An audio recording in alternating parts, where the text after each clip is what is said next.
Në ditën ndërkombëtare të gruas, kandidatja e BDI-s për kryetare të komunës së Tetovës, zonja Teuta Arifi, vizitoi repartin e ginekologjisë pranë Spitalit Klinik të Tetovës. Jo rastësisht ka zgjedhur pikërisht këtë repart, por për vetë faktin se aty nis jeta. Zonja Arifi vizitoi nënat e reja në këtë repart dhe bashkëbisedoi me to dhe me të punësuarit në këtë repart. Dëshirova që ditën e sotme ta filloj me gratë të cilat sot janë këtu për shkak se kanë sjellur jetë.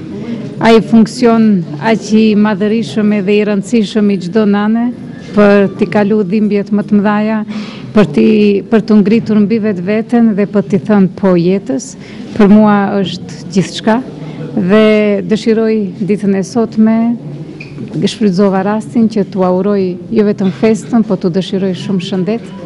Në të njëjtën kohë është i veçantë personeli i ginekologjisë këtu në spital për punën e jashtëzakonshme që bën, për aktivizmin që tregon, për arsye se shumë vite më parë, e mbaj mend kur kam qenë unë e vogël, këtu nuk ka pasur mjek, aq më pak mjekesha shqiptare.